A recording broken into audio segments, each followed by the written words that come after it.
Okay, good evening, ladies and gentlemen. Welcome to the first of the Fight Club International's 2024 webinar series, NextWar, Reimagining How We Fight with Colonel John Antal. Before I go into welcoming Colonel John to the webinar and giving you some background on this very impressive speaker, just a reminder, please keep your videos off to save the bandwidth. Colonel John has some full motion video in his presentation, and he needs every megabyte to make that look as impressive as it does when he previewed it to me 10 minutes ago. I've muted everyone. When we get to the Q&A, I will allow an unmuting to occur so you can ask your questions directly. Once the Q&A is finished, there's a few Fight Club International notices I'd like to push out. So please do stay on for that. And then I'll be inviting Fight Club International members into a Discord after function area to discuss the webinar further.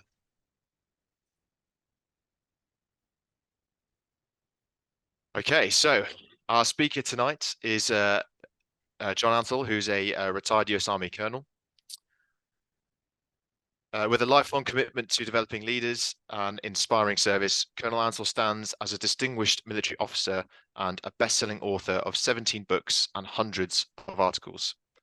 Colonel Antal's remarkable 30-year career in the US Army, coupled with extensive combat experience, offers a deep and personal perspective on warfare.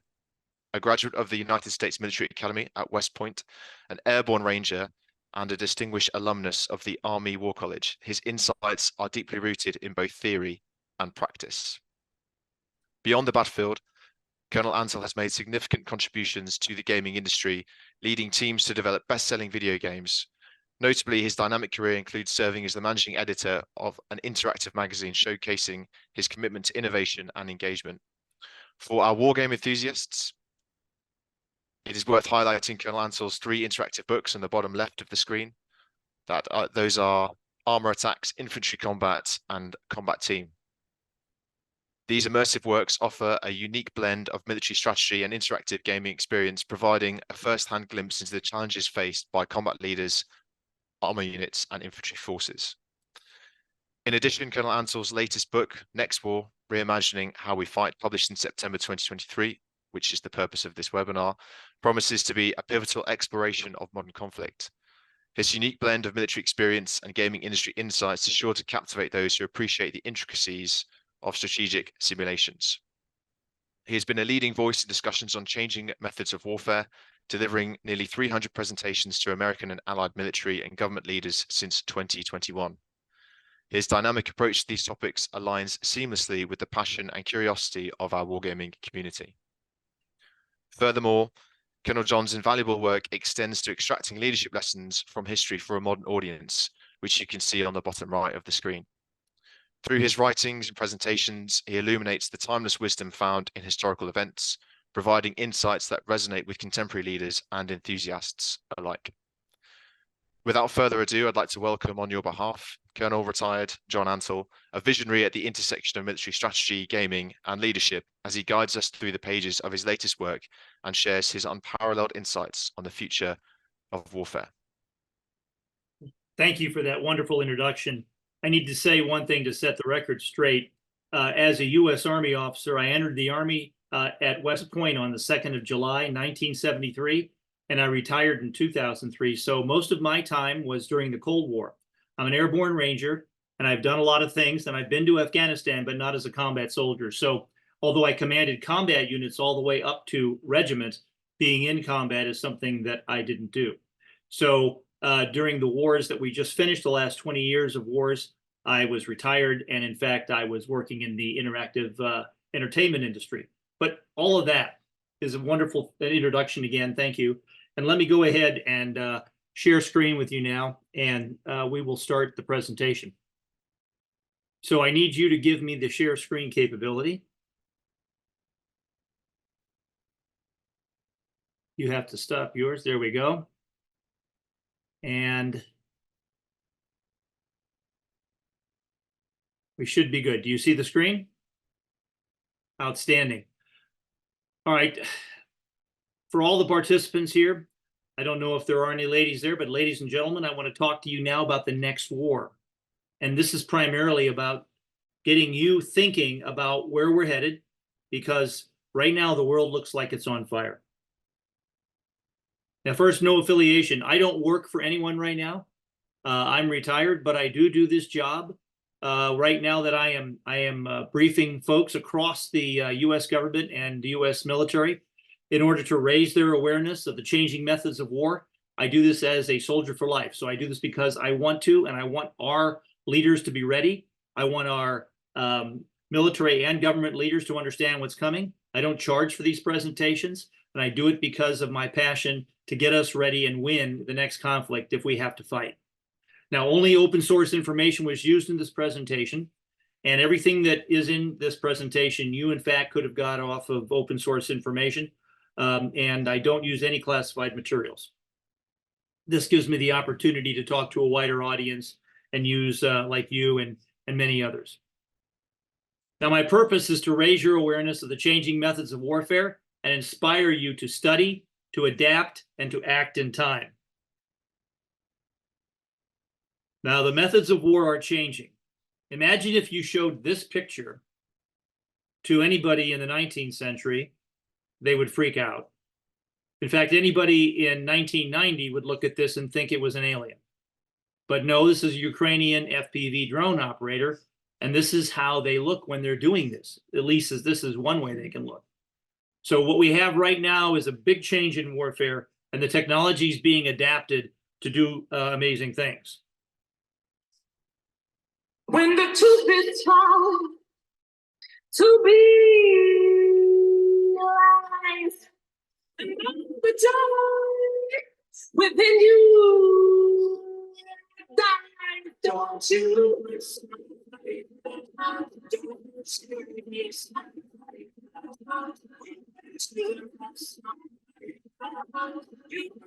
I'm somebody to love, don't you?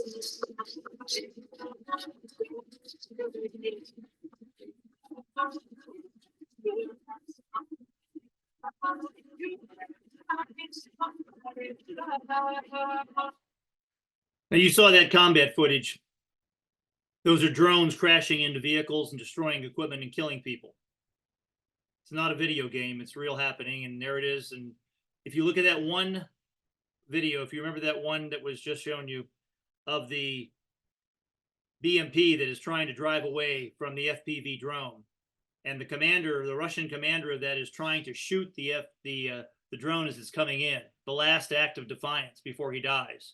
Just imagine that situation. War has changed dramatically, and now we're in wars all over the world, and we have major challenges that face us. Now, there are 4 major enemies that the free world has right now that we need to be aware of and that we need to prepare for. The first, of course, is Russia, and Russia is right now fighting a war in Ukraine, as you're well aware, and that war has no end in sight. And there are so many lessons coming from that war, if you watch it every day, that show the changing methods of war and how we need to adapt. That anyone who's a professional soldier and is not paying attention to this, or who's in the government and not paying attention to this, is missing out. Not only missing out, it's criminal. They need to pay attention to this and learn. The next, of course, is China. China says that it will attack Taiwan, that Taiwan is a part of China, and that anyone in their way will be pushed aside. Well, the United States, Britain, Australia, Japan, the Philippines, and many other countries are in China's way. So what will happen if China decides to launch, particularly if they decide to launch an attack sooner than we think, possibly even this year, because of so many other wars going on and tying the United States, the UK, and Australia down? The next is North Korea. I don't know if you've been following the news in North Korea, but the rhetoric is now reaching fever pitch. Kim Jong-un says he's going to reunify the peninsula, that in fact, he doesn't want war, but he can't wait to have one, and that they're shooting actual artillery shells near South Korean islands, right at the shore. So we have some provocations going on. We have a lot of saber rattling. Kim Jong-un's done this before, but what if he really means this time? We don't know. Only he knows. And then we have Iran. Iran right now is at war with the United States. We're fighting them in the Red Sea with their proxies, the Houthis. All of the missiles come from Iran. Houthi scientists did not create those ballistic missiles.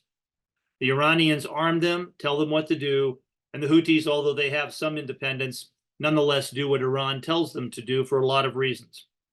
So right now we're at a war with the United States, and the UK is and much of the West is at war with Iran, because what the Iran has done through the Houthi rebels has changed the complexion of international shipping and made a tremendous impact on economies across the world by blocking the ships coming out of the Red Sea. And right now, major companies are taking the long route around, shipping companies around Africa rather than go through the Red Sea, which is adding to their costs, adding to their time. All sorts of disruptions are occurring. And since the West, particularly the United States, cannot guarantee shipping through the Red Sea anymore, that weakens us and strengthens Iran. It also strengthens Russia and China. So we have challenges going on. These four nations you need to know about. You need to know about their militaries. You need to know how they fight. You need to know their capabilities. Now, along with those four adversaries, there are four wars right now that you need to understand, and actually five when you count what's going on in the Red Sea. So the first, this is all since 2020. The first war that you need to understand is the Second Nagorno-Karabakh War, which happened in 2020. From September to November 2020, 44 days, the Azerbaijanis attacked Armenian forces in the Nagorno-Karabakh region, launched a 44-day assault, which ended in decisive victory. How many decisive military victories do you know about in the last 30 years? This is a unique operation. It's worthy of study. It was a multi-domain operation. It was a joint operation. And more importantly, it was the first war in history to be won primarily by robotic systems. The first war in history to be won primarily by robotic systems. Now, robotic systems didn't win it alone. Azerbaijani special forces, tanks, artillery, and infantry were all needed to do this. And the Azerbaijanis put together a very good plan and executed it very brilliantly.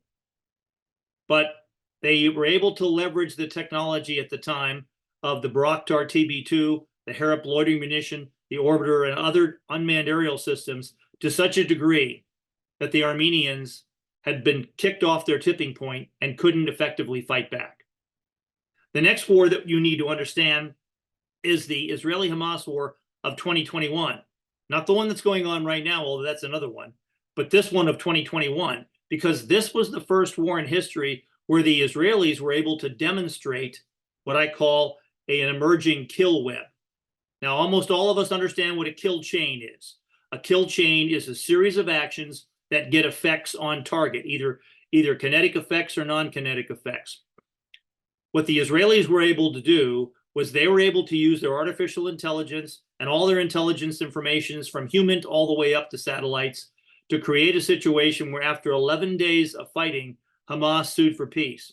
Now, Hamas, after this war, after the 2021 war, reevaluated their whole situation. And you know what they've done since then, and we'll talk about that in a second. The next war that you need to understand is the ongoing Russia-Ukrainian war in 2022, which started in 2022 and is still ongoing. This war is already the most devastating war in Europe since World War II.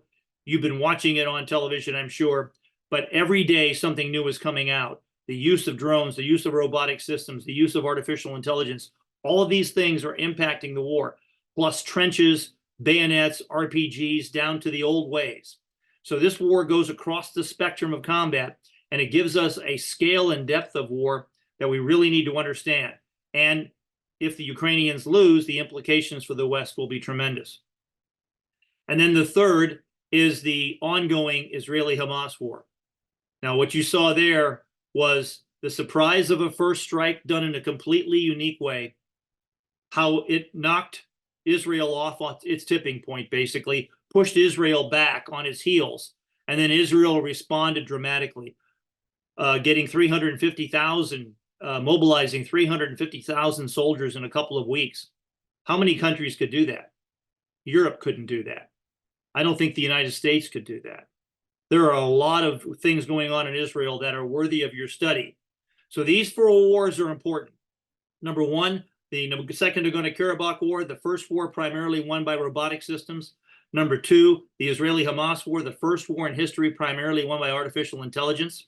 Number 3, the ongoing Russia-Ukrainian War, for a tremendous number of lessons that cross the spectrum of warfare. Number 4, the Israeli-Hamas War, for an asymmetric approach for how you can do a first strike, and then also how you can fight in a densely urbanized battle space and yet still keep casualties, to a relative minimum on both sides. Now, you can argue that the Palestinian numbers that they're talking about are horrendous, but if this war had been fought by anyone else, if the Israelis weren't there, but it was the Russians, what would Gaza look like? If it was the Chinese, what would Gaza look like? So this is an interesting war to study for many of those reasons. Now, from these wars, I developed what I call the 9 disruptors. These 9 disruptors are an important way of looking at combat today. Now, these disruptors give you insights as to how wars are fought. These disruptors may not be the same in 10 years, but right now they're very important. And the first is the transparent battle space. The point here is that against peer competitors, everything in the battle space can be seen, from satellites all the way down to ground sensors, everything in between, the stratosphere, aircraft, drones. The ISR, the intelligence, surveillance, and reconnaissance effort, is so great that the battle space is almost transparent. It is very, very difficult to hide. If they want to find you and they can put enough assets out, they will do so. Azerbaijan had its own satellites to look at the battle space. Azerbaijan, think about that. So more and more countries have access to satellite information, or can buy it, or have allies who will give it to them. And then you've got everything that goes from there, including spy balloons. That's not a joke. The stratosphere is a very important aspect of understanding how to control the ground. He who controls the stratosphere controls the ground. Now, nobody has a stratosphere force right now. The Chinese have balloons that do ISR and could do, in fact, maybe kinetic operations. We don't know for sure. The one that we shot down over the US didn't seem to have that. It was just ISR. But nonetheless, the stratosphere is important. The next is the first strike advantage.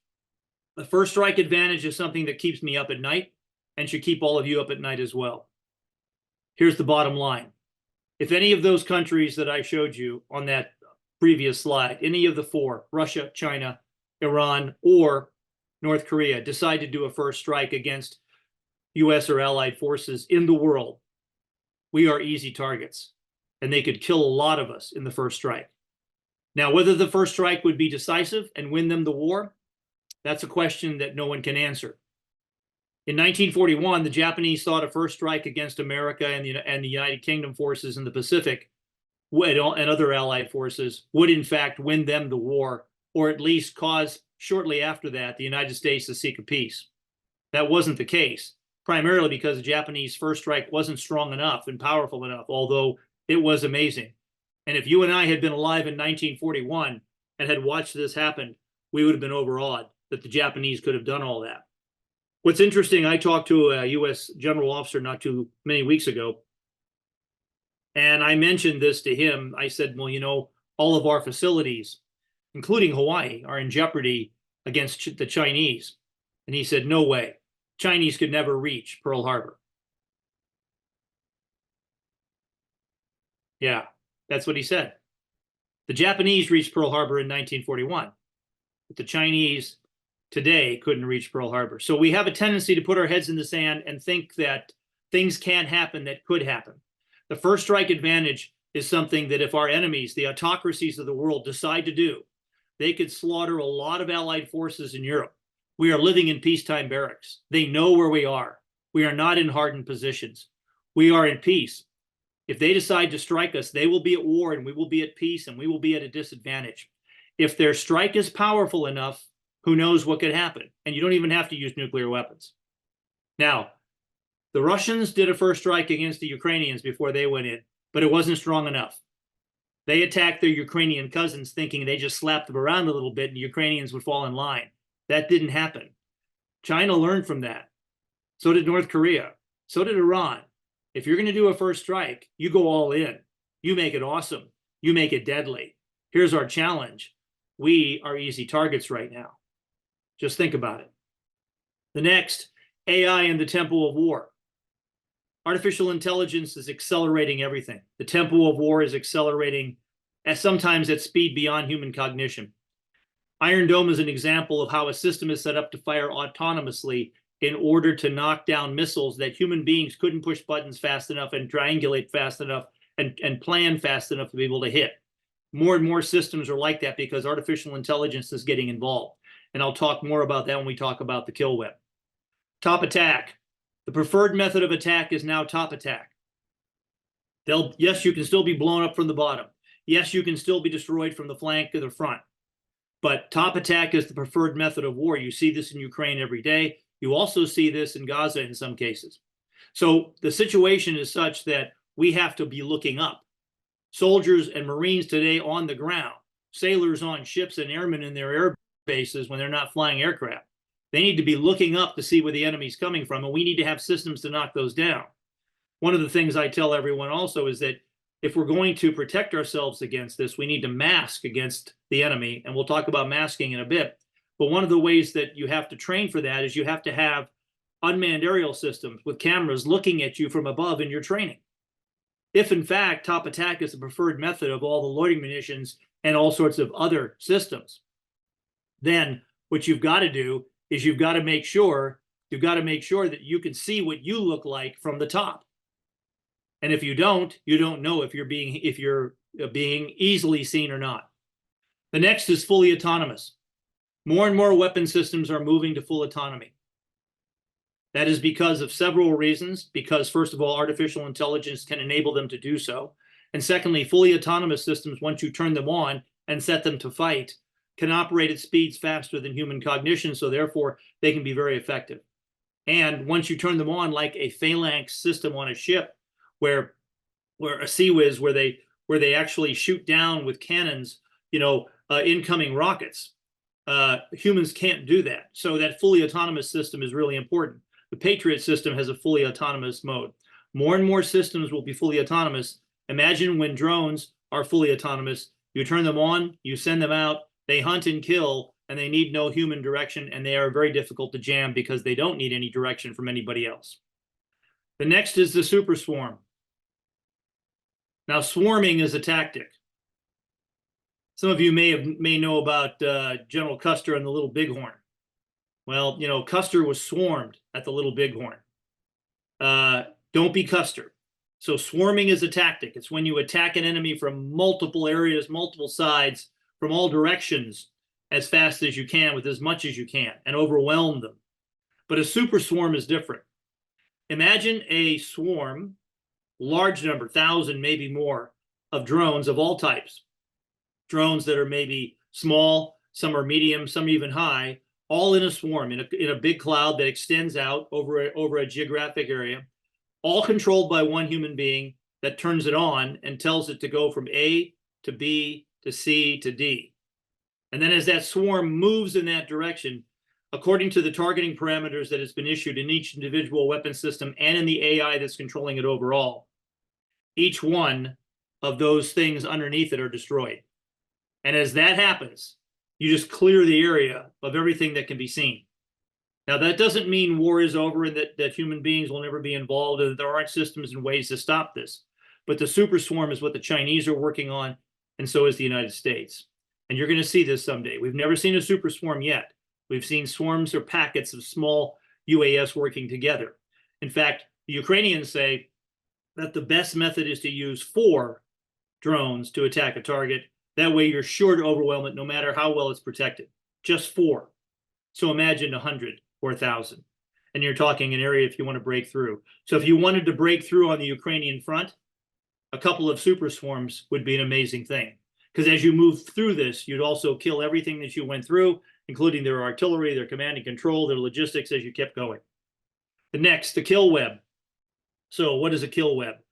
I mentioned earlier the kill chain. You know, a kill chain is a series of steps, usually with humans in the loop that say, fire, fire, fire. Yes, we've identified the target. Authorize, go. Fire, yes, shoot. And then the round and effects go down. It could be cyber, it could be rockets, missiles, bombs, whatever. The kill chain takes the kill web takes the humans out of that by putting the human only in charge of turning it on and turning it off. The kill web is basically, if you can imagine an Excel spreadsheet. One column has all of the targets that sensors have seen. And sensors are seeking targets desperately to find everyone they can find. And the next column has all of the weapon systems, friendly weapon systems in range that can fire and kill those systems. So the AI automatically links the shooters and the sensors. The shooters can actually defeat the target the sensor's seen. And if the sensor information is good, the shooter will get it right there because it's a precision guided weapon. And then the next column is simply, how do you want to execute? Simultaneously, individually, once every week. That's what that column is. So now you've got the ability, imagine in a first strike, if you had the kill web, to be able to shoot every weapon system efficiently and effectively against every target that is seen. So it's a matter of sensors and shooters acting in real time, the kill web. The next disruptor is visualizing in all domains. In other words, visualizing the battle space in all domains. This is a disruptor because we can't do it very well right now. Our military talks about a thing called a common operational picture, where from squad level all the way up to corps or army, everybody has an opportunity to see their piece of the battle space, and it all fits into the same puzzle in a way. It all goes into the same operational picture from one level to the next. Nobody has those. All armies are working on them. The U.S. Army is working diligently on it. The Israelis have done a pretty good job of it. The British Army's done a pretty good job. But the common operational picture is a huge fight. We've got to get a common operational picture so that commanders can understand the battle space, and command can be almost a service where no matter what headquarters you go to, you can get the operational picture you want. In the digital age, we can do this. We just haven't been able to synchronize our systems to the point where we can do it, and we haven't been able to make it self-evident so that human beings can operate it seamlessly. We will get there. One of the ways we might be able to get there is to go to artificial, to start using AR, artificial reality, something like the HoloLens, or something like the Apple Pro goggles. Those kind of systems that allow you to ditch the screens, get rid of the big talks, and have a commander's helmet where the commander, in fact, at all echelons, could in fact control the battle space from a command and control system that makes sense. Being able to see it holistically in 3 dimensions and 4 dimensions, actually, being able to see the time and all that happen in real time. So the visualizing in all domains is important. And the next is decision dominance. The simplest way to explain decision dominance is that if you can put all these other disruptors together, you'll be hitting the enemy so many times that it'll be like they got hit 100 times and they haven't been able to raise their arms yet. Decision dominance means that your OODA loop is so fast that you're able to go through the observe, orient, decide, and act phase so much more faster than your enemy that it's as if he was standing still. Those are the 9 disruptors.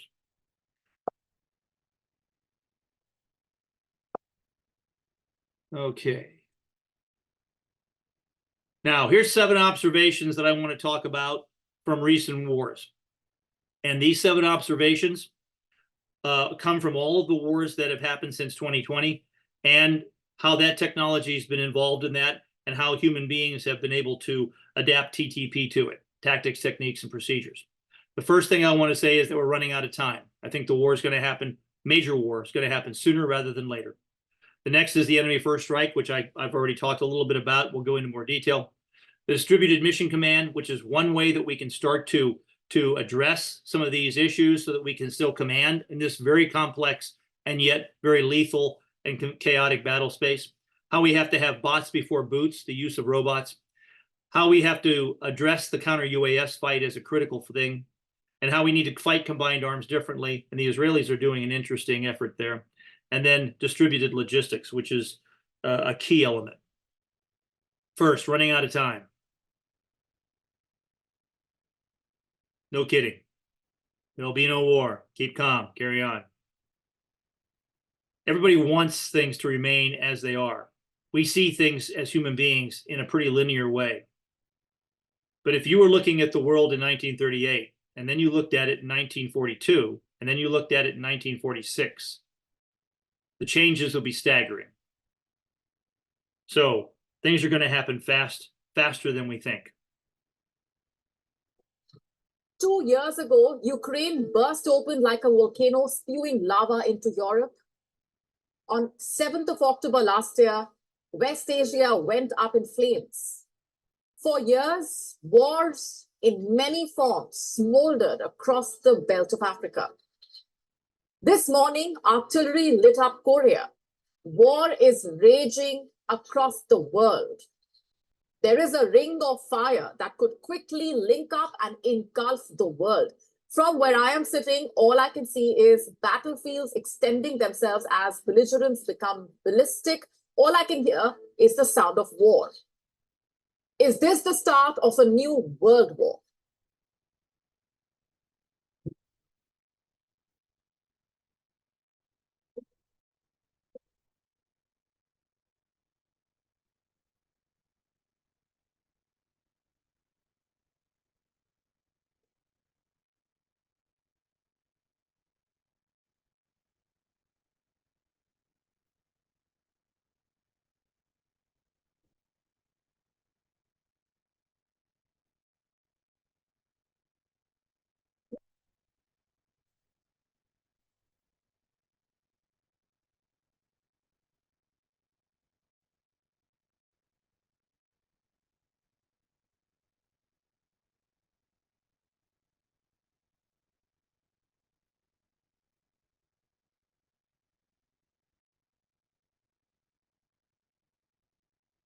So It's the sound of battle.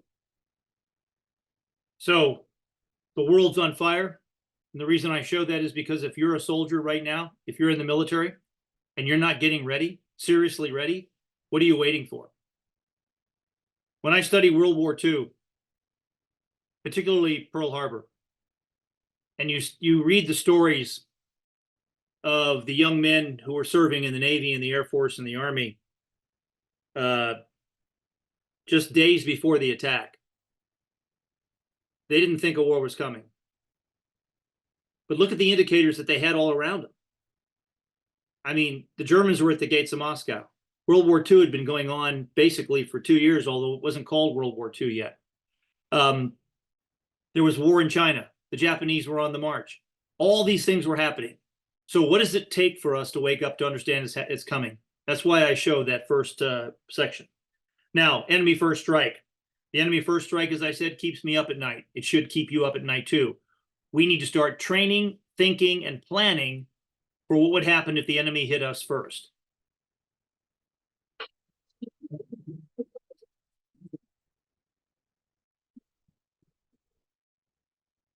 Look at that artillery. Those are thermobaric explosives. During the 2022 Russian invasion of Ukraine, CNN reported that Russian forces were moving thermobaric weapons into Ukraine. On February 28, 2022, Ukraine's ambassador to the United States accused Russia of deploying a thermobaric bomb. Not long after that, Russia has already confirmed the use of these weapons in Ukraine, as the Ministry of Defense in London has claimed this. This vacuum boom is regarded as one of the most devastating armaments in Russia's military arsenal and is capable of causing significant civilian casualties. Now, thermobaric weapons are just one weapon. I showed that image because I wanted you to see the power of artillery. In Ukraine, artillery kills. Almost all the casualties are from artillery or from fragments from bombs and artillery and missiles. So being able to protect yourself against that is vital. As I mentioned earlier, almost every one of the United States military, the UK military, the French, all the Western nations, their militaries are living in peacetime barracks and they're on peacetime deployments. Our aircraft are stacked on airfields, or not even in many cases under concrete bunkers. Our ships are at port unless they're sailing. And if they're sailing, like in the Red Sea, they're combat ready. But if they're at port, they're not. So if you were going to do a first strike against the United States and its allies, and you could range almost anywhere in the world and see in real time almost anywhere in the world. Just imagine the devastation you could wrought.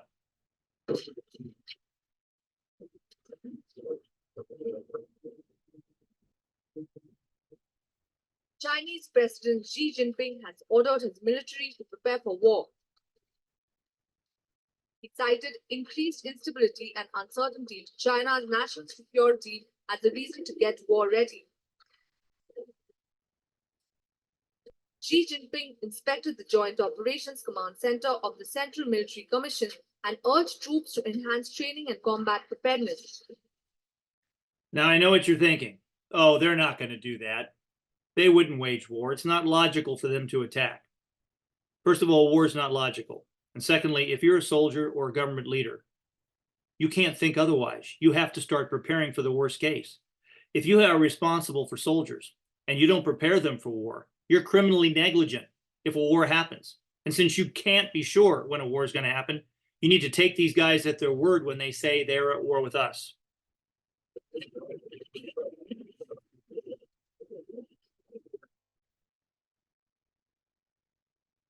Western forces haven't been up against this type of artillery since World War II. This artillery is better than World War II.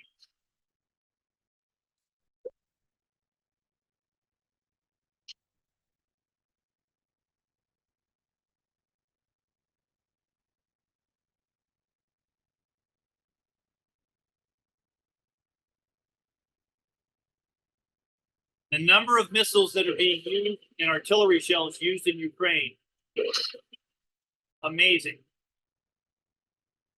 60, 70,000 artillery shells a month by Ukraine, 10 times that by Russia, 10,000 drones a month. Think of the precision firepower that's being unleashed.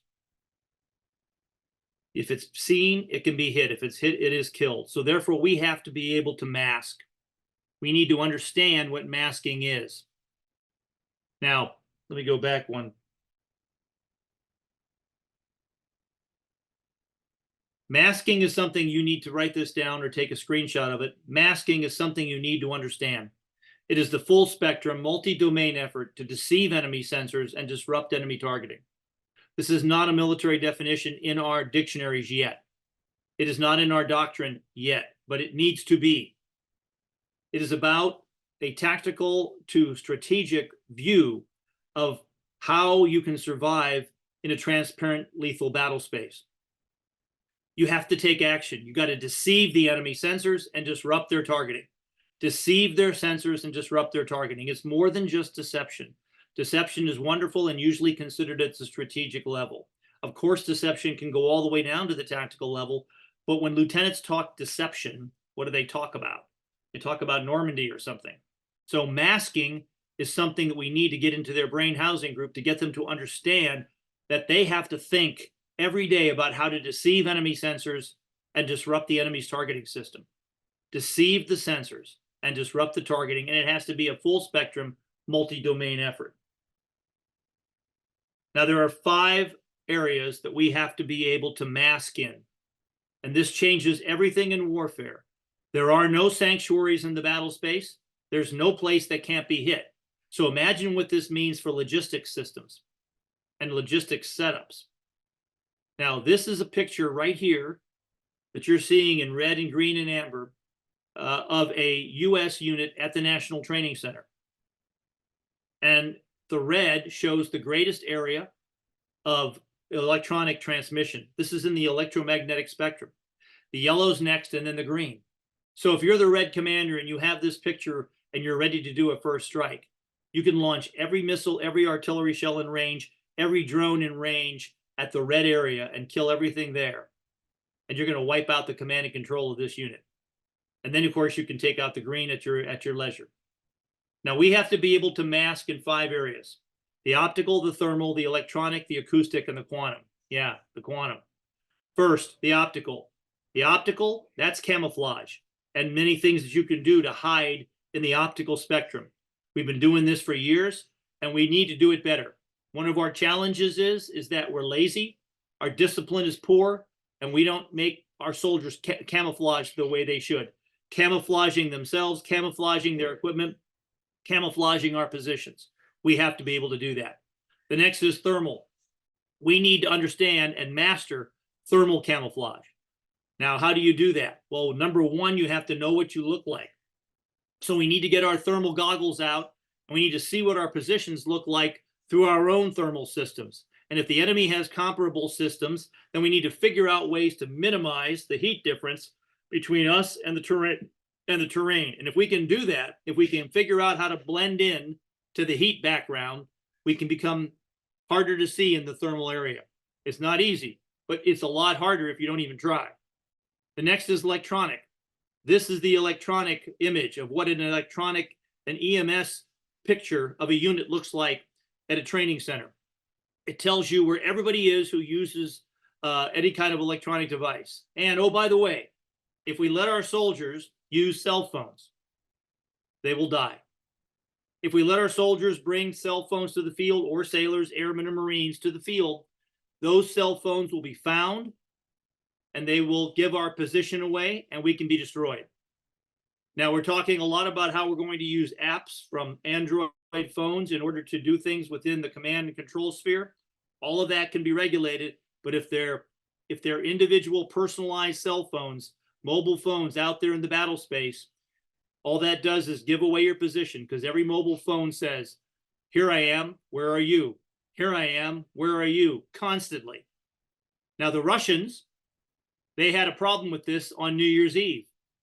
On New Year's Eve last year, they had over 500 mobilniks who had just come in to Crimea, and they were at a place called Avitka, and they were sitting in there. They were sitting in this large building. The Ukrainians found them and hit them and killed most of them. One of the largest death tolls of Russian soldiers so far in the war in one day. All because the Russians didn't have the discipline to take away their mobile phones. And when the whole thing was over, the Russian leaders said, well, it was the soldiers' fault. Really, the soldiers' fault, because they told them not to use the phones. Well, leaders take action to make sure that those kind of things happen, that those phones are not used. We have a discipline problem in our military as well with this. The next is acoustic. Acoustic is the ability to hear sounds, and we have drones and other systems out there right now that can hear sound from long range, and then they hear the sound of the guns, for instance, the fire of a cannon, and they are able to triangulate on that and find a location. So with acoustic sensors, which are very cheap and passive, you can find out the location. And then lastly, quantum. Quantum is spooky, high-tech, and something you don't have to worry as much about right now, but in a few years, it's going to become a bigger thing. Right now, the Chinese are developing quantum sensors to find our stealth aircraft. We are also developing stealth quantum sensors to see things that we want to see. So this is becoming more and more an issue. It's right now mostly involved in radar for aircraft, but someday if it'll also be involved with ships, it'll also be involved on the ground. So those are the 5 areas that we have to be able to mask in, and you need to think about each one of those. Next, distributed mission command. This is how we used to do headquarters. This is an actual CP, U.S. Army CP, that was used for command post, that was used for a exercise. They didn't camouflage it because, well, it's only an exercise. They didn't dig in any of the generators because, well, it's only an exercise. Think about it. You train as you fight. If you do this, you set the standard. Soldiers think this is the way things should be. This is criminal. We can never do this. By the way, tents do not protect you. The Armenians found that out in the Second Nagorno-Karabakh War. Their command posts were wiped out in the first week. All the tents that they had set up were destroyed. They lost most of their brain power in those tents. Just go ahead and assemble all your best leaders under a tent and watch the enemy kill it. This is a signature that you cannot get away from. All of those generators are loud. All of those generators are hot. All of those tents are hot. Even if you put nets over them, it wouldn't matter. They're out in the middle of nowhere. They're out in the middle of the open. Don't put a command post ever in the open. So we have to think differently about how we do our CPs. In Ukraine, command post after command post have been destroyed. So I'm putting together an article, which I'll pass out in the next month or so called 21 Command Post Maxims, which deals with points that everybody who's involved at a command post should understand and should heed. Because if you don't, the enemy's going to kill us. We have to think differently. We need to have a distributed mission command mesh CP setup. What this means is we have 2 or 3 armored vehicles working together as a team, and that team becomes Command Group A, another 2 become Command Group B, another 2 become Command Group C. Now you could have 3, but you can't have more than 4. 4 is the max. Why? 4 of anything in the battle space looks like a platoon. 6, 10, 15, 20, that looks like a target. The enemy's is going to be looking for large configurations, large collections of vehicles. If you have a core headquarters with 120 vehicles, it won't last a day. In Ukraine right now, these were obliterated. The Russians no longer do this kind of stuff. The Ukrainians no longer put their command posts together like we used to. We have to change how we think. We're moving slowly in that direction, but we're not moving fast enough, and we're not thinking about this as we should. Now, distributed mission command and a mesh CP has a couple of tenets to it. The CP's purpose is to enable mission command, period. Mission command is what a commander does in order to execute the battle and command. Now, we need to mass to survive. We need to get rid of all the big screens and the big tents. We need to get rid of the static command center. No more expando vans either. All we need is just being out there in the space in an armored vehicle of some kind. Now, some of you say, wait a minute, what about light infantry? You have a choice. You either get into some kind of armored vehicle that can move, or you better dig in. And it's pretty hard to attack from a bunker. So if you're in the attack, light infantry has huge problems. They have to think this through. And we're going to be operating less and less with command posts that are sitting out there with tents and other systems, because there isn't enough air defense to protect them. And once the enemy kills them, all the brain power that is destroyed there will be very difficult to reconstitute. So our command posts need to go micro. They need to go as small as possible.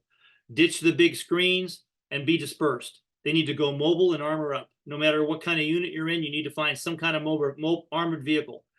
Get something, an MRAP. Get something with wheels if you have to. Get something with tracks, which is better. But we need to armor up. We should have armored command vehicles. We don't. But we will get some eventually because we'll have to. We need to drone up. Every one of the command posts needs to have drones. Drones need to be integral to the command post. So the command post doesn't move down the road unless 2 or 3 or 6 or 10 drones are already moving forward. That has to happen. Right now, it's not happening. Before the command post moves into an area to set up, drones should have already done a reconnaissance of that area before the humans ever arrived. We need to have the drones integrated all the way through our force. And small UAS are critical for this. And we need a small UAS flying above us to see how we look from the top. The next is we need to mask resupply. Because if you're being resupplied and trucks are coming into an area and you've got everything camouflaged and really well masked, but the trucks drive up there and drop off, hot food and water and everything, the drones will see that. And I've watched video after video, particularly during the Second Nagorno-Karabakh War, where Armenians would be in trucks, move to an area. Usually that area was a large supply depot area where there were other trucks, and that's when the drones would come in and kill them all. So they'll follow the truck to the location and then kill what's at the location. We need to mask that resupply.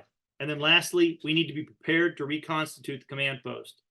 As much as we don't want our command post destroyed, Russian and Ukrainian command posts have been destroyed over and over and over again. How are you going to reconstitute those command posts? Who's going to fit in those jobs for those majors that took 15 years to train and colonels that took 20 years to train that are now dead? Who's going to take their place? We got to figure out how to reconstitute the CP. That's why we have to do these things about going micro, going mobile, and going armored. Bots before boots. We need to put robots before everything. In future warfare, an experienced, battle-weary soldier with finely honed instincts will incorporate AI into combat missions. endowing AI with the same level of trust that they share with their fellow soldiers. You develop a trust in AI through practice, and people are already getting that practice through their use of smartphones, engagement with platforms like Siri and Alexa. People are already very familiar with that and very used to it.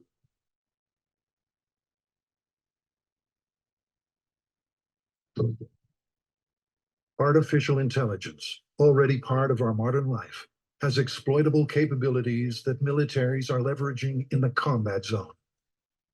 It can do things over and over. It's very accurate. It never gets bored. It doesn't need to sleep. AI is most likely to be developed and incorporated in what is often referred to as the dirty and dangerous tasks in the military.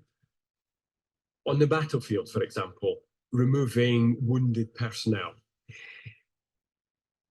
So those kind of functions that are dumb, or dirty, or dangerous are very, very well suited to artificial intelligence. Why take 2, 3, 4 fit and capable soldiers to carry one of the colleagues off the battlefield if that could be delegated to a robot of some kind that could pick up and carry that person away? So that leaves you with your other functioning soldiers to continue whatever attack or defense is going on. AI in many ways allows certain skills that used to be the sole domain of humans to be outsourced or taken over by robots. So imagine, how will you conduct medical evacuation of soldiers, wounded soldiers, when the helicopters can't get anywhere near the front lines because they'll be shot down? We've got to rethink a lot. Now, robots can do a lot of things. They can help us. This is an Israeli Firefly. This Spike Firefly is changing how the Israelis are doing operations in Gaza. The Firefly is first, bots before boots. The Israelis get it. They're trying to minimize casualties with the use of these robots. And this is a pretty sophisticated system. There's a lot of other systems out there that are available for us to use. We do not have in the U.S. Army this kind of system integrated to the company and platoon level.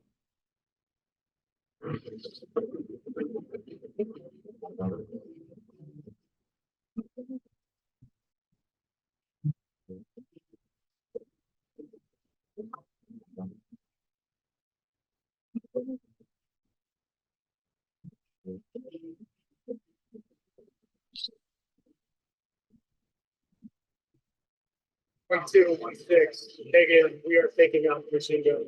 So stand by. And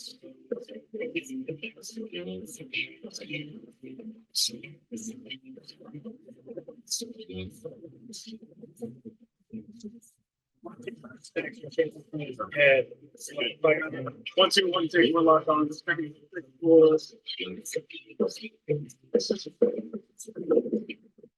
So this is available. We're working it. You see there, U.S. Army soldiers are testing it. But there's a huge flash to bang time between being able to get the system and get it into the hands of troops and get them trained. So we've got a long road to go. And if we go to war tomorrow, we're not going to have it. And we don't have it in the numbers we need it in. We need lots of them. As I said, the Ukrainians are losing 10,000 drones a month. Losing 10,000 drones a month. That's both kamikaze-like drones and also drones that are ISR or others that are shot down or ruined or hit trees or whatever. 10,000. So think of the numbers that you need. And more importantly, how many operators? We need drone operators badly. The U.S. Army has a dearth of drone operators, small UAS operators, not as many as we need.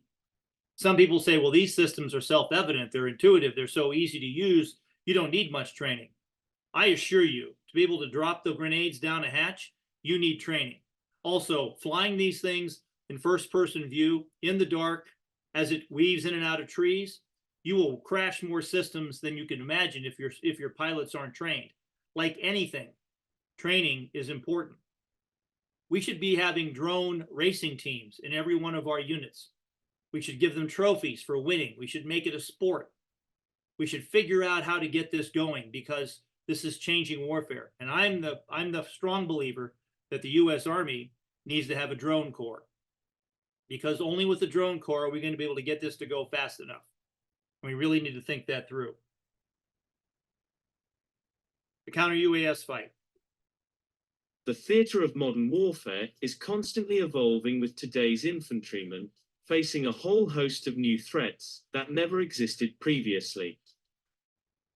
Drones, for instance, have revolutionized the ways in which states carry out attacks, often offering inexpensive and highly effective solutions to undertake strikes without the need to risk personnel. But in the same way that nation states can use drones, adversaries may also benefit. Weaponized drones pose an increasingly clear and present threat to soldiers stationed at sensitive or vulnerable locations. Identifying and taking out a fast-moving unmanned aerial vehicle can prove a futile challenge, even for the greatest of sharpshooters. In order to address this threat, weapons designers across the world have developed a whole slew of solutions, ranging from the use of trained eagles to locate and latch onto drones in mid-air to radio jamming technology. How does the technology work? Yet, the Smash 2000 Plus system, developed by Israeli outfit Smart Shooter, is one counter-drone solution that the Indian Navy has identified as having the greatest promise. Simply, the Smash 2000 Plus scope enables a soldier using an assault rifle to lock onto moving targets within his or her field of view and shoot him down with the first round. In doing so, it has effectively integrated tank fire control technology onto the common assault rifle. A rifleman can use the scope to first track the target before holding down the trigger of the assault rifle. However, the scope will only allow the weapon to fire at the precise moment that it determines that a shot will surely strike the target. Using sophisticated algorithms, the technology calculates the movement of a target and predicts where it is likely to be. Advanced image processing. The Israeli manufacturer advertises the technology as putting a precision anti-drone capability at the fingertips of its users, even going so far as to claim that it can strike tiny drones, moving at high speeds up to a range of 120 meters, with the first shot. Key to the success of the technology has also been the weight factor. The technology has also been in use by the Israeli Defense Forces for several months, specifically those located at the Gaza border, where the threat of drones and incendiary balloons is said to be high. So, the Smash system that you just saw there, here's the concept. We cannot get enough counter-UAS systems into the hands of the troops in time. The ability to knock them out with jamming guns or jamming rifles is diminishing every day, because systems are now having, drone systems are now having new GPS systems that are hard to jam, and new navigation systems that don't rely on GPS and other things. And you don't even need a signal back to the operator in some cases. So in those cases, we are not going to be able to knock the drone down with a jamming rifle. And that's very close range. One of the most effective ways to change an army is to increase the effectiveness of the ammunition or increase the accuracy of the ammunition. What the Smash does is it creates a situation where every rifleman can actually shoot down a drone. Now, the system costs about $20,000, so we're not going to have it on every rifle. But if you shoot a rifle with regular ACOG sights or even iron sights or anything at these drones, you're never going to hit it. I've seen video after video after video of massed formations of soldiers trying to knock down these drones. Volume of fire matters, but they never hit it. You've got to have pinpoint accuracy, and that's why you need this computerized fire control system. And even then, it's only going to work for very close in. So we need better counter-UAS. One of the things that we did in World War II, we had precision weapons attacking our ships in World War II in the Pacific. Those precision weapons were called kamikazes. They were piloted by human beings. We couldn't believe it when it first happened that they would actually do that, but they did. And they were very effective in disrupting our ships. So we had to come up with some new tactics quick because we couldn't get any new equipment. So one of the things the Navy did, the US Navy did, was create what they call the big blue blanket. And what that was, since the aircraft were painted blue back then in the Navy, the bottom was light blue and the top was sea blue. What they did was they started putting out a combat air patrol from morning till night, and then even some went out at night, although there were fewer night operational capable aircraft then. And they would fly these as far out as they could in the patterns that they knew the kamikazes would come from, because there were so many Japanese islands in that direction. And they would have as many aircraft up constantly ready to shoot these down, and a series of picket ships that were basically destroyers that went farther out from the main force to be able to see these aircraft as they were coming in. And then they would try to shoot them down at distance. Now, they weren't always successful. And in Okinawa, we lost a lot of sailors to Japanese kamikazes. But this technique diminished the kamikaze threat by a dramatic amount. And it was important to do this. So imagine today if we had the same thing. We used our attack helicopters, but instead of trying to shoot them down with cannon and, by eyeball or anything, we had instead 2.75-inch rockets with laser guided projectiles that in fact already are in the system right now that could be laser designated onto these drones as we see them, and then fire and explode and have proximity charges. There's lots of other things we could do. We need to think this through. I even suggest that we start looking at propeller driven aircraft with a lot of hard points that could put these rockets on them so that you could be flying around. Imagine if Ukraine had this now and they were able to shoot down the Shahed 136s and all that with aircraft flying in the sky shooting rockets at them. This would be a much more effective way than using a Patriot missile or a Stinger, which cost hundreds of thousands of dollars. So we need to think this through. The counter-UAS fight is something that we're not ready for yet, even though we've had years to prepare for it. No, by the way, that picture here is a Merkava tank with a cope cage on the tank. The top of that is slat armor. And some people say, well, that's useless. Really? The Israelis aren't that stupid. Now, the Russians had it on their tanks, and everybody kind of laughed at the Russians. There was a reason the Russians put them on there, the same reason the Israelis put them on there. These will help you protect the tank from small UAS. If a grenade goes off on top of that slat roof armor and you are able to get inside your armor, close the hatch, or at least duck down, you have a better chance of survival. And that grenade is not going to go in the turret, which is what the big problem is. You get a grenade in the turret and it can blow the tank up because of fire inside. So this is a very important new piece of equipment that's going to be on all tanks someday. And someday we'll see it on the M1. But right now, we just still haven't got the idea. We need to fight combined arms differently. What's going on in Gaza right now gives us a glimpse to the future. The tanks are being used, and the Namer APCs, as nodes to collect information and to direct drones and airstrikes. And the infantry operate around them. That doesn't mean they can't be taken down. That doesn't mean you can't have casualties. Close combat is still deadly. But the Israelis are using their armor and infantry in combined arms in a city better than I've ever seen anyone do it in history. There's a lot to learn from them. So, warfare is changing. Combined arms maneuver wins, but we need to add drones. We need drones in all our formations. Some of you may be tankers out there. I was a tank officer for 30 years. Okay, so we used to have a thing called Table 8. We would go down and we would qualify our tank. Today, we still do the same thing that I was doing back in 1976.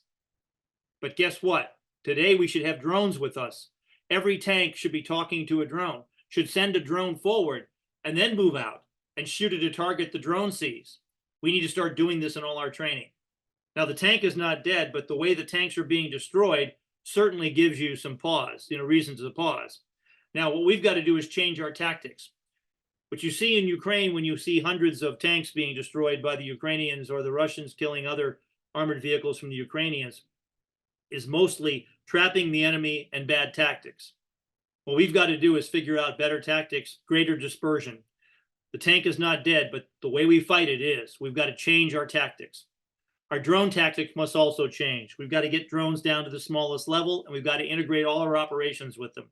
They give us a window into the world and an ability to fight immediately, sense and strike that nothing else does. We need to win the counter-UAS fight. The counter-UAS fight requires a commander in charge of forces to defeat the enemy's UAS. We don't have that anywhere. We think we're going to fight the counter-UAS fight just kind of like bird shooting or something, or I don't know. You know, the enemy comes, we'll defend them. We'll defend against them. We need to destroy the enemy before they get to our forces. As we see them coming in, it's a maneuver fight, just like any other fight, but it needs a commander with forces to fight it. The long-range precision fires are now setting the conditions. So fire sets the conditions for maneuver. Once the conditions are set, then you can maneuver. Our challenge was in the counteroffensive this last summer with Ukraine is that the fires were never able to set the conditions, and we tried to maneuver anyway. And this was the old way. We taught them how to fight in the old way, and the Ukrainians died in the old way. We need to practice in scenarios that have us fighting against Russians and Taiwanese and Iranians and North Koreans. We need to get off the political correctness, learn our enemies, and start training. And we also need to develop what I'm calling an MDO breakthrough zone, which gets back a little bit into what I was saying with the drone swarm, the super swarm, and also the ability to set the conditions to break through, you know, deep defensive belts. We can do this. We got to think it through. Explosive breach is one of the better ways. There's a lot of things to think through on this, but we need to think through what a multi-domain operations breakthrough zone would look like. What happened in Ukraine this last summer is not one. And our tanks in the future will operate totally differently. I see a time we'll have one human tank with 4, 5, 6 robotic tanks and a swarm of UAS around them that are constantly replenished when those are gone. And the tank commander will simply order the robots by voice to go online, follow me, shoot where I shoot, just like he would with a regular platoon. So we need to have a new concept with armor. The whole concept of the triangle of firepower, protection, and mobility needs to now be rethought with the 9 disruptors. And how are you going to do that? The tanks of the future that we make should be computers with armor built around them to be able to control all of the different multi-domain operation forces that a tank could give you, because it has a power source, it has mobility, and it has protection. It's still important on our battle space. Lastly, distributed logistics. Our logistics needs to change. Today, container ships transport more than 90% of all goods in the world and more than $4 trillion worth of goods annually. But none of that's going through the Red Sea right now. We can't do this anymore. We can't set up big logistics bases. We have ports like that with all the containers. We have this. These are targets waiting to be destroyed. And once they destroy these targets, what are we going to do? Once our fuel, ammo, medical supplies, everything is up in fire, what are we going to do? We, in the past, haven't had the enemy strike our logistics points. In any of the wars in the last 30 years, we haven't had that happen to us. It's going to happen in the next war, and we need to start changing our logistics system to do it and training our logistics force to be prepared for it. So, how can we conduct logistics and sustainment in the modern battle space? Many of the things I've already talked about. We have got to figure out, since these are high priority targets, we've got to figure out how to change our log, tactics, techniques, and procedures. We need to disperse. We need to be mobile and protected. We need better training. We need more drones doing some of this stuff. And we need to figure out how we're going to evacuate casualties and how we'll resupply in the defense and how we'll resupply in the offense. Drones can give us some great capabilities. This is a cardboard drone made by Australia. You can put stuff in it, it flies. We're going to be delivering stuff in the States by drone. We already do. We're going to deliver more and more in the future. There's no reason we can't start doing this with our military forces, and we need to get on it. Lastly, we need to dig in to survive. I know I said go mobile and go armor, but if you don't have any armor and you can't go mobile and you're on the defense, you better learn how to dig in. And you better learn how to dig in your CPs. There are many simple things in the world. Shovels. They are all different. Guarding shovel. Unloading shovel. Children shovel. But there is also a different shovel. We use it when we come to the position. In short time, it helps us dig a trench which saves us from bullets.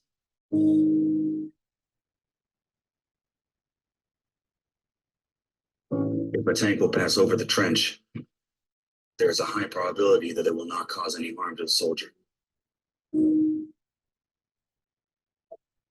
dig in the ground deeper and then connect the trenches with our friends to the left.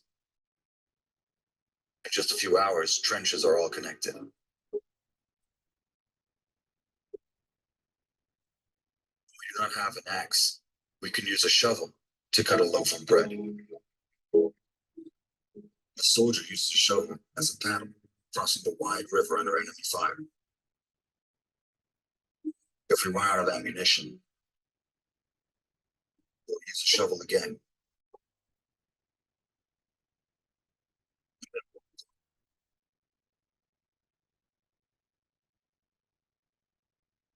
Get the order to stop. We'll take a shovel again and build around us an impregnable fortress. This fortress is defended by the army of Ukraine, our army.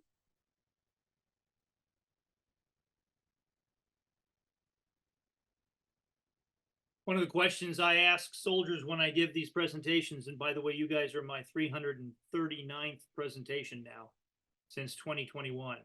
So I've given almost 1 or 2 a week. Sometimes I do more. But I asked the question, when's the last time you dug a foxhole? Very few hands raised. Then I asked, how many have built a fighting position lately? Nobody raised their hands. How many of you have ever dug a trench? Nobody. Now, we'd prefer to be on the offense. We prefer never to dig in. I got it. But artillery kills. So we got to think through these things. Now, I've given you a whirlwind tour of what modern warfare is like. There's more questions and more other things that I could talk about. I've already taken up almost 1 hour and 15 minutes of your precious time. And I appreciate your focus and your attention. Now I would stay on as long as you wish to answer whatever questions you might throw at me. Thank you.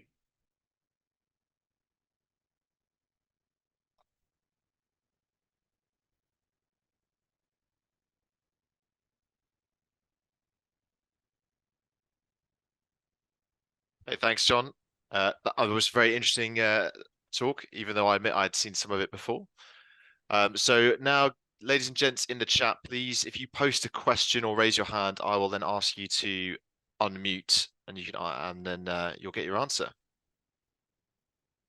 And whilst people are having a think over that, John, I'll start with the first one then. So you mentioned the 2001 Israel-Hamas war and their use of AI and their effective targeting of Hamas C2 networks, which basically decapitated them when they did the ground operation. We haven't, to my knowledge, seen that in 2003. And I know you said we should study that war, and obviously it's ongoing, so we won't necessarily get everything for a while. But have you got any initial thoughts as to why there's been such a different performance in the opening stages? I appreciate their combined arms in urban is good. Yeah, the enemy learns. The enemy adapts, improvises, and overcomes. Otherwise, they're dead. So not wanting to be dead, they learned. Now, over 9,000 Hamas terrorists have been killed. Many of their leadership, have been killed or captured. They still haven't got Sinwar, and they're looking for him, I know. Believe me, the Israelis would love to get him. Sinwar, if you don't know, is the leader of the Hamas war effort. Yeah, his name is Sinwar, S-I-N-W-A-R, no kidding. So what we have to do is just watch and read and pay attention. And if you watch any of the videos of Israelis, the IDF fighting in Gaza, it's amazing. You always hear the buzz in the background. Those are drones. Those are drones flying. And you'll notice that the sky is full of them, but they don't show you the sky much, but you can hear it. And so they're integrating their air ground very well. And this is difficult. This is tunnel warfare. They've got the hostages to worry about as well. And it's not going to be a quick fight. And the Israelis are ready to do it for the long term. Some of the Israelis I talk to say it may be a year.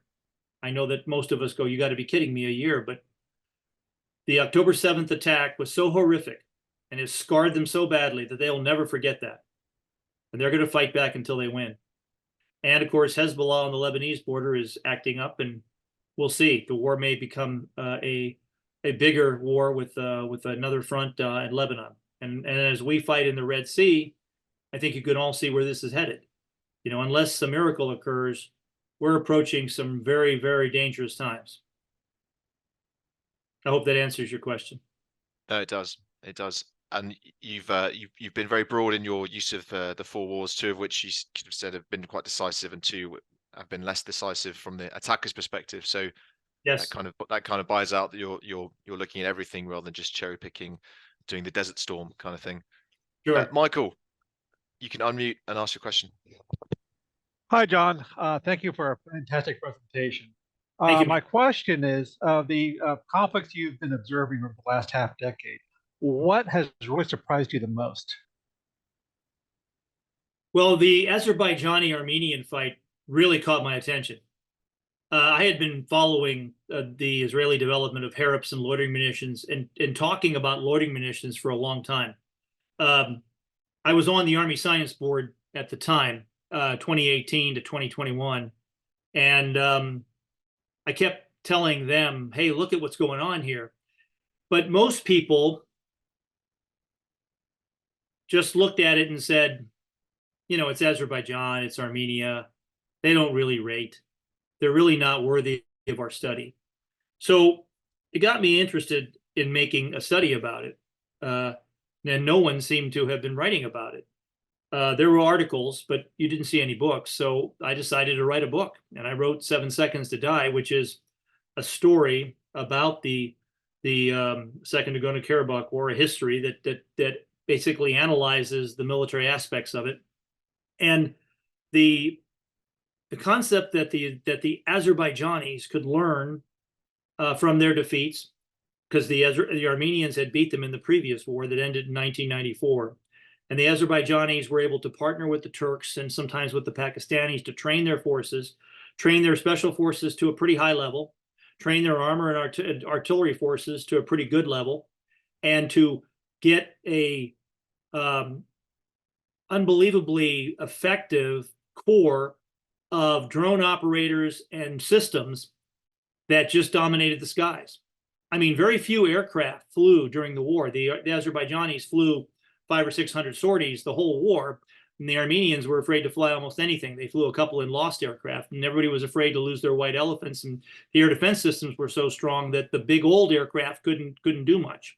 But the drones was amazing, and the Bayraktar TB2 became the star of the show for the Azerbaijanis. Now, we saw the Bayraktar TB2 to answer another part of the question about what surprised me was when the war in Ukraine started, I knew that the Ukrainians had about anywhere between 20 to 50, depending on who you listen to, Bayraktar TB2s. My guess was it was more like 20. And they used those very effectively in the opening weeks of the war. In fact, between February and almost July, the Bayraktar TB2 was killing a lot of Russian vehicles.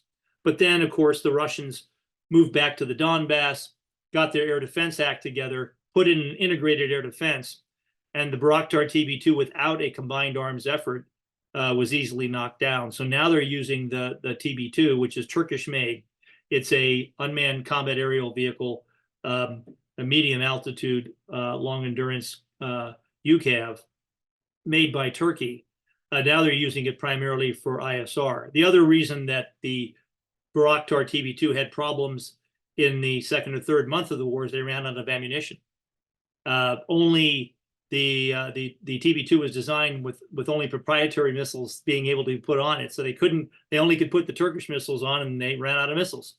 So the Americans had to go over there very quickly and change their hard points on the Bayraktar TB2 to take other kinds of missiles, and we did that on some of their systems, but they lost a lot of them too. So my biggest surprise, I guess, was the Azerbaijani war against Armenia, which got me very interested in writing about that conflict. I wrote the book 7 Seconds to Die. It became a bestseller because it's one of the few books on the Second Nagorno-Karabakh War which shows the future of warfare, and that started me on a speaking tour that I've been on ever since, trying to get people to understand the changing methods of war and raise their awareness. we have a lot of smart, good people out there, a lot of good leaders, but they all seem so busy that they don't have a time to oftentimes to study this stuff. And professional soldiers need to dedicate that time. I once had a retired general officer who just retired from the Army, and he had been in a major command, and he said, well, when I was in command, I didn't have time to study war. Yeah, hard to believe. But what we have to do is we have to study these wars, and that's why I bring up the 4 wars that just happened since 2020. I mean, that's a blink of an eye, and we need to really know that, because those wars show what future war will be like, what our next war will be like, and give us insights as to how we should train. And if we're not studying those wars, we're in trouble.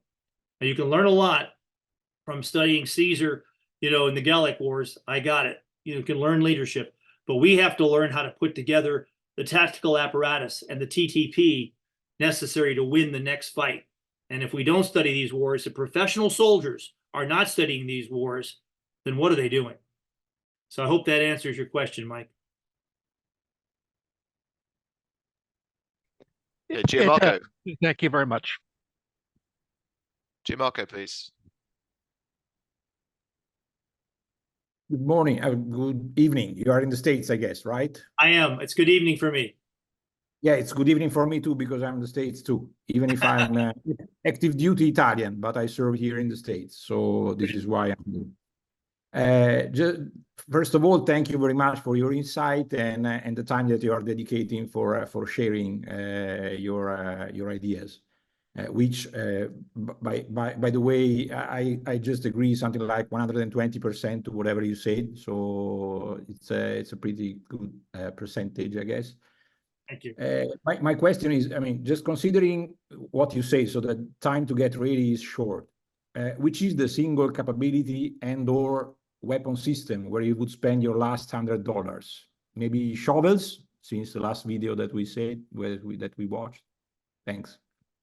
Yeah, good question. We're always looking for the silver bullet. There are no silver bullets. The most important weapon we have is people. Well-trained, well-led people who are willing to fight and protect, our republic and our way of life and our alliances and the countries they come from.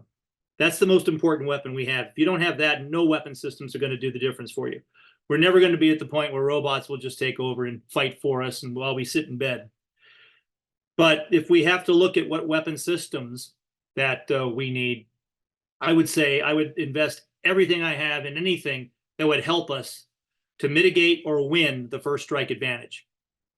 The enemy first strike advantage is a huge problem in any country you're in. In fact, Europe, Pacific, doesn't matter. If the enemy, if the Chinese, if the Russians, if the Iranians, if the North Koreans were to strike first, and if they were to strike first together, just imagine. I mean, they're in a greater alliance set up now than ever before. I don't know what they're going to do. No one can predict the future, but just imagine. The whole world will change so dramatically. Your head will spin. You may not even have a head. I mean, our challenge will be that here we are, like, for instance, American forces in Romania, Lithuania, Latvia, Poland, and all living in peacetime barracks. So one morning they wake up and they don't wake up. I mean, that could be horrible. Our airfields are really unprotected. Our ports are where ships are sitting there in peacetime arrangement. We need to get serious. We need to start moving into dispersed and hardened positions and do it in a way that doesn't precipitate a war, but nonetheless makes us survive what the enemy is definitely going to do. Dictatorships love first strikes. Just look at the history. I mean, World War II is an example. Pearl Harbor, Operation Barbarossa. I mean, one after the other. Dictatorships love this.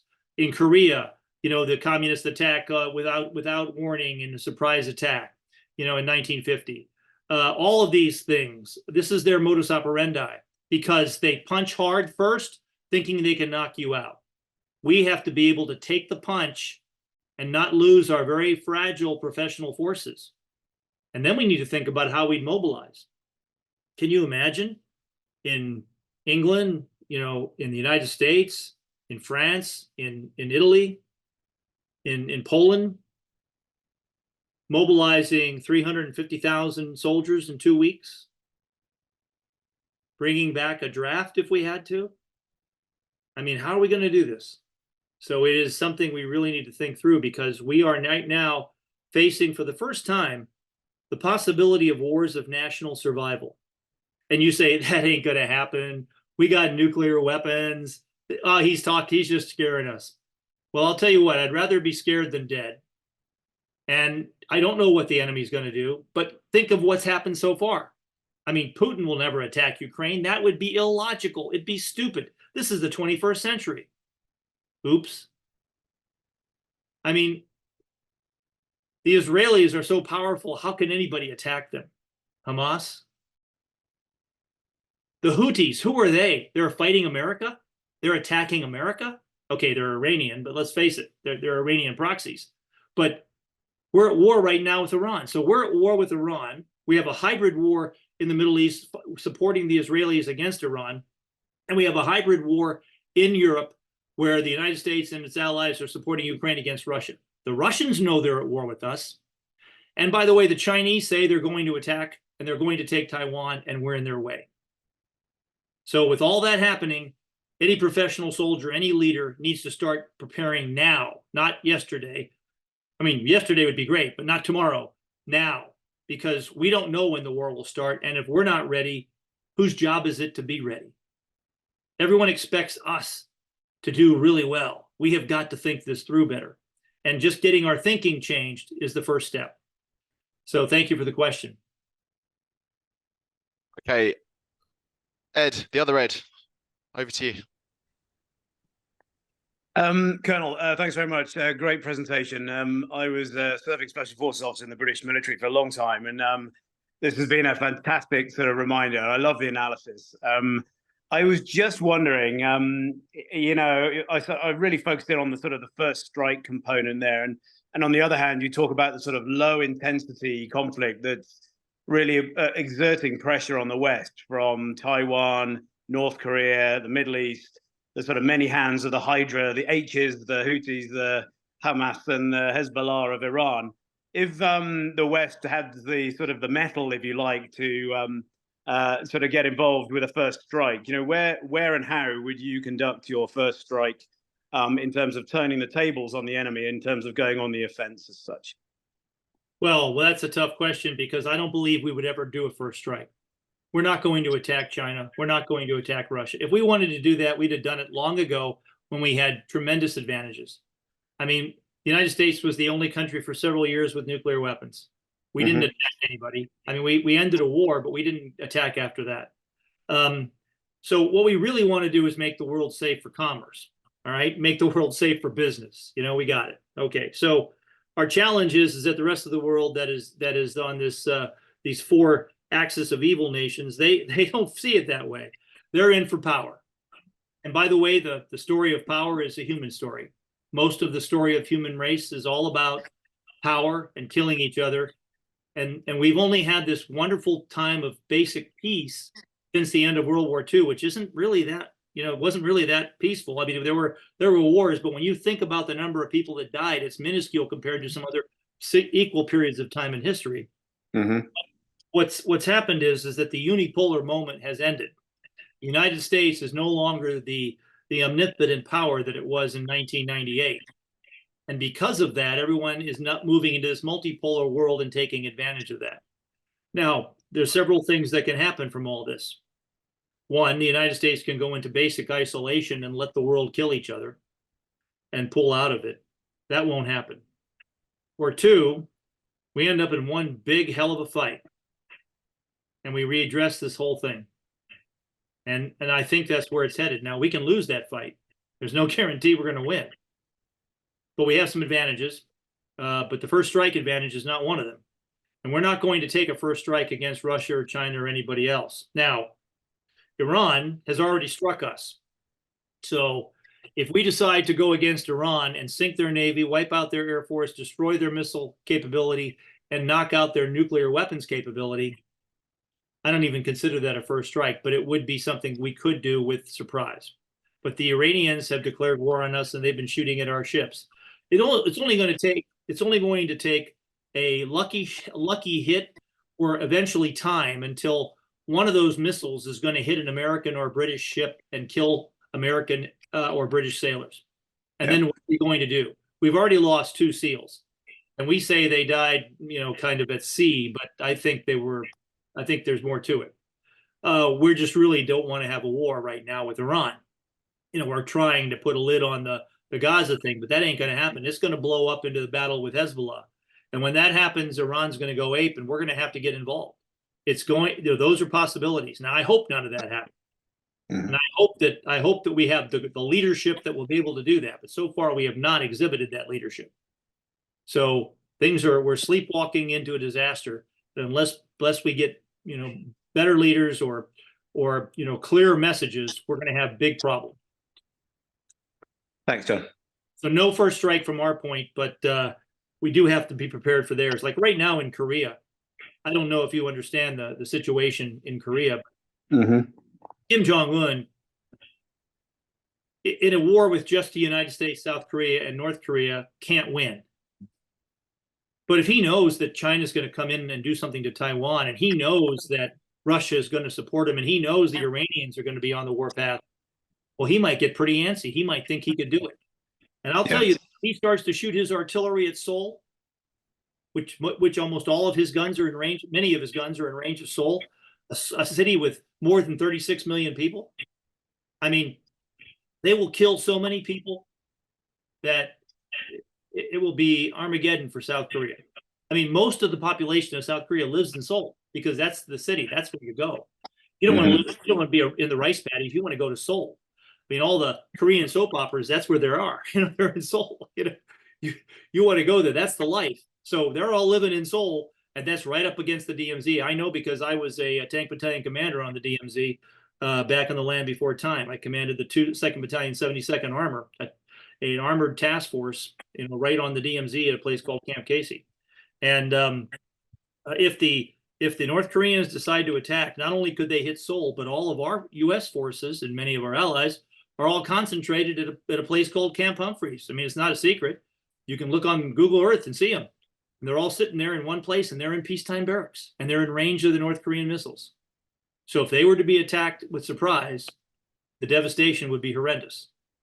So I don't see us doing a first strike unless there's some extremely, good intelligence, and even then I can't imagine. And that would be something like they're going to launch a nuclear attack, and we have to do something now.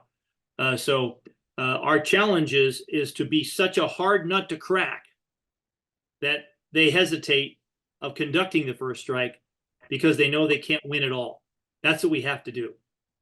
For instance, we also have to start doing our war games differently. I told some guys at TRADOC the other day, I said, training and doctrine command, U.S. Army, I said, every one of our war games should start at a 25 to 40% deficit because they hit us first. But instead, they use the Desert Storm model. We build up an Iron Mountain, we got all our stuff, and the war starts at 8 in the morning. Got your coffee ready? Okay, war starts 8 in the morning, and then they start the war. It's crazy. That's not how it's going to go. And all of our training at places like the National Training Center and other places, we really need to start doing that differently because we're doing it in the old fashion. As far as deployment goes and getting in, like they ought to come off the train and immediately go to maps dispersed positions, not into cantonment areas. You see what I'm saying? Yeah, 100%. Fantastic thinking. Appreciate it. Thank you. Thank you. Okay, Daniel. Daniel, please, next. Hey, sir. Lieutenant Colonel Daniel Gomez here. I'm in Army Special Operations. First, thank you so much for this presentation. I'm not going to sleep at night. Thanks. Appreciate that. I get that a lot.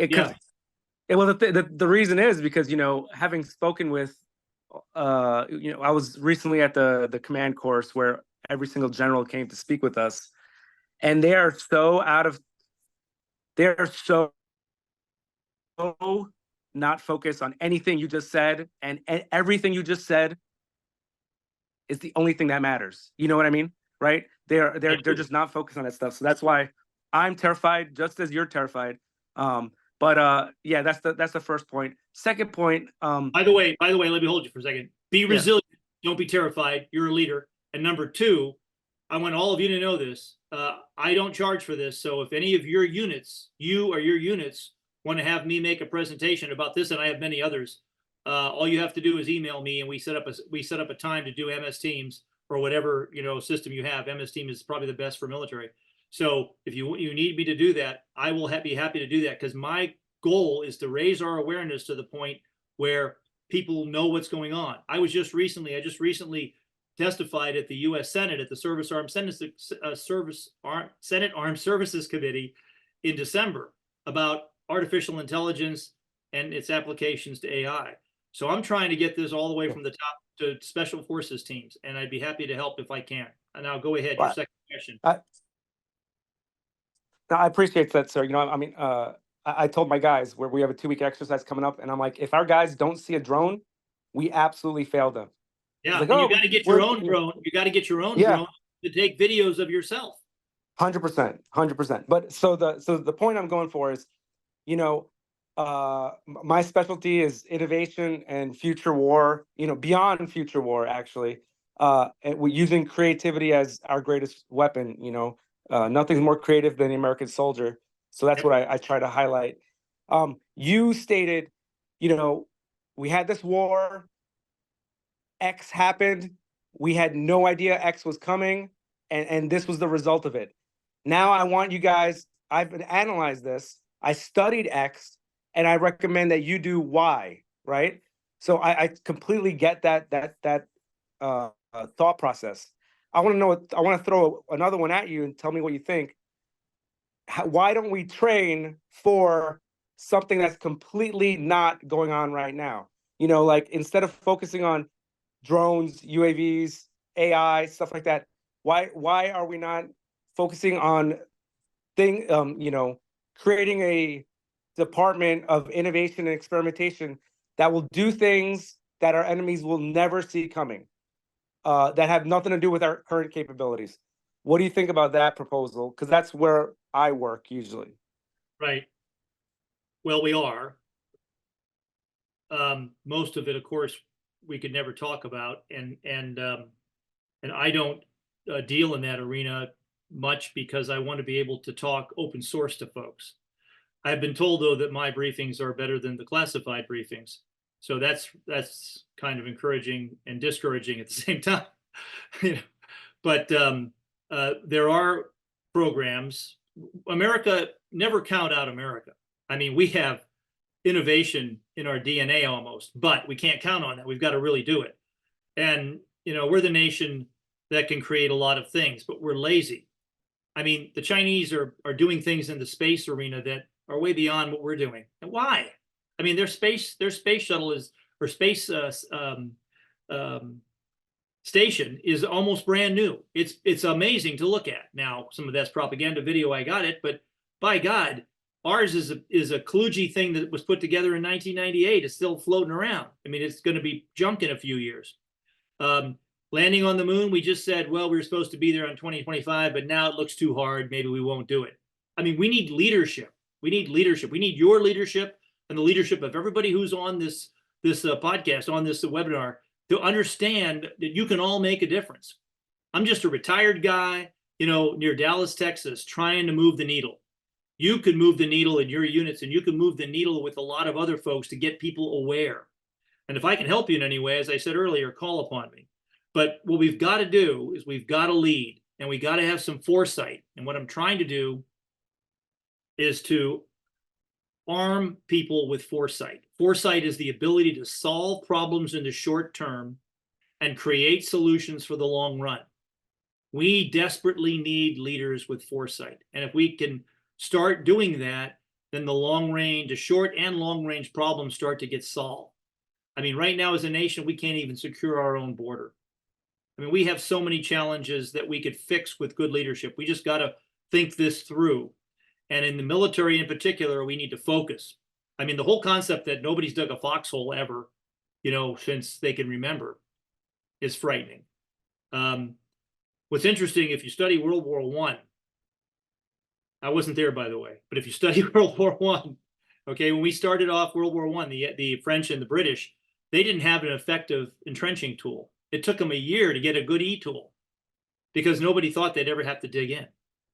So we've really got to think this through. Wars have a tendency to be longer than we think, and they have also a tendency to become positional warfare.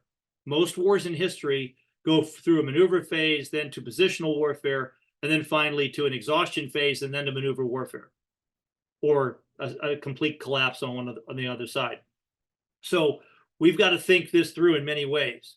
And we have a very fragile military right now. If we lose 60% of our force, who's going to reconstitute all this? Who's going to know what to do? How are we going to get 350 to 500,000 to 1 million to 6 million new soldiers in our military, and sailors and airmen and Marines? Now you say we'll never need that. Well, right now Ukraine and Russia need that. And it's going to be amazing to see what happens in Israel. I mean, the Israelis have not taken the kind of casualties that many other armies would have taken in the tough urban fighting that they're in. I mean, Hamas had a plan. I mean, I've seen it. Draw them into the city and we'll kill them there in little fire sacks, and we'll have traps, and we'll make, just like Grozny and Chechnya, we're going to chew them up. That didn't happen. I mean, their whole plan is in the toilet. The Israelis are taking them down, but it takes time to do this without big casualties, and they're fighting a war amongst the people. So Hamas is fighting with the people all around them and using them whenever they can for shields and hostages. So the Israelis have a difficult time. Now, as far as collateral damage and all that, every death is sad, but in World War II, we weren't as interested in German collateral damage because all the Nazis had voted for Hitler. And we thought they were the enemy. So we bombed their cities and we killed them when we had to. We need to realize this is a war. And we're not the unique power anymore that's just playing on the periphery. So we've got to think this through in a lot of ways. But good question. I hope that answers your question. And I hope that if I can help in any way, you contact me. Well, thank you so much. Appreciate it. Sure. Thank you. Okay, Bessa, yours is going to be the final question. Then I'll do some notices. Over to you. Roger, sir. So, Colonel Antal, it was an awesome presentation. Basir writes, crisis management expert, civilian. I have two questions, so please, why don't you choose it? The first one is on my illegal migration of Vietnamese and other countries into the Baltics and Finland out of Russia. I mean, Russian border security is highly regulated, that they're able to move in. So, is it infiltration? Just Cold War style.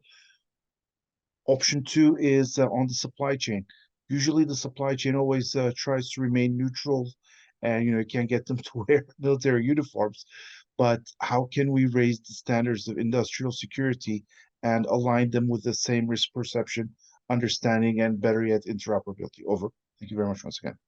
Wow, very good questions. The first question, there's the possibility and an easy possibility for any country that wants to do us ill, the United States, Western countries, any country, to infiltrate through migration, through immigration, or through illegal immigration into the country. As a democratic nation, we don't think about sending Americans to China so that someday they can rally and blow up a Chinese, nuclear plant or something. We don't do that. We're not going to do that. And our people wouldn't do that. We don't know what the autocracies will do. So it's a real problem if you don't have borders and you don't know who's coming into your country. I mean, it's a simple thing. What idiot would not have borders and allow anyone to come into the country unvetted? We're doing that across the world, in Europe and here, and even in the Pacific. So we have some real dangers there. Now, I'm not saying that every immigrant is a terrorist, but I am saying that if you don't know who's coming in your country, you don't know. So we need to do those things. That's just simple leadership 101. And because we're not, it's all about power. It tells you a lot. And we're going to pay for this in blood later on. As far as the supply chain thing goes, for instance, arming merchant ships. Let's say that we were to arm, Maersk was to say, I'm going to arm our ships. We're going to put 50 calibers on every ship. We're going to train our guys to shoot. They're going to get flak vests. Yeah, that isn't going to work. That didn't work in World War II. I mean, in World War II, we had the Merchant Marine. They were pretty hooah, I have to admit. They did a lot of great things and they fought, but normally sailors were on those ships to fight. So the way that we did it in World War II, as I've studied it, is that we basically took soldiers, sailors, and Marines, trained them with small arms, and put them on these ships as security. Now, what we need on these ships is more than just small arms now. We're not just repelling Somali pirates. For instance, I just wrote in my LinkedIn account that yesterday that we needed to have 2.75-inch laser-guided rockets, like I talked about earlier. There's a system called the Vampire, which you can put on a pickup truck. You know, put those on ships because they can shoot down small drones at an ROI that makes sense. And you could continue to shoot them cheaply until you knock them down. And you could you could have these things have 4 launchers like tube. You can have 8. You can have 16. I mean, there's all sorts of ways to do it. And our industry can produce these. And 2.75-inch rockets have been used since Vietnam. Actually, they were used in the Korean War. So that technology is not hard to get. Just putting a laser designator on it is what they're doing, and then lasering the drone, and it hits. And it's been proven effective.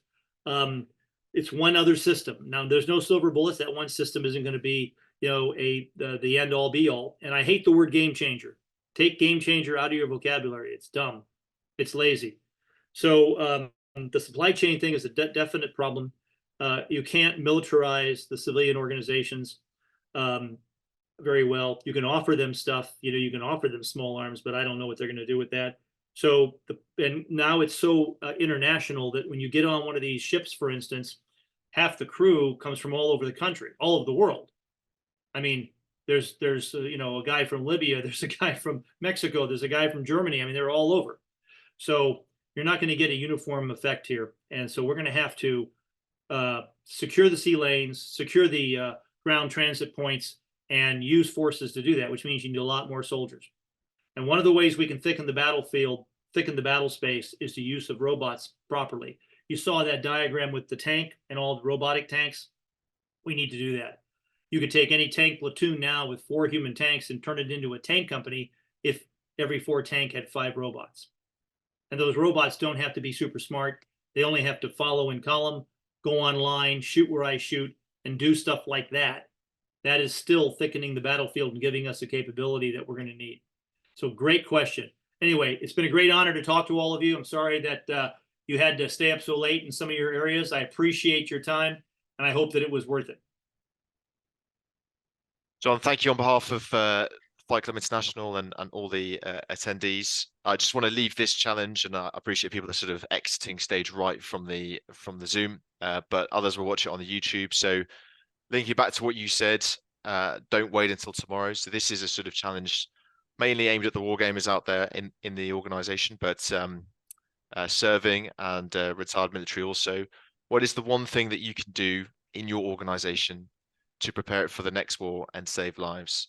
And if we all start thinking about the one thing that we can do, then that will create some momentum rather than thinking it's all too hard or it's someone else's problem or it's beyond me, which I think is some of the lack of leadership and drive that you were talking about earlier. All right. Well, thank you very much. I really appreciate it. Every one of you, particularly those of you that are serving, God bless you, and train your soldiers, sailors, airmen, and Marines well. We need your leadership. Contact me if I can help. Thank you. Cool. Thanks, John.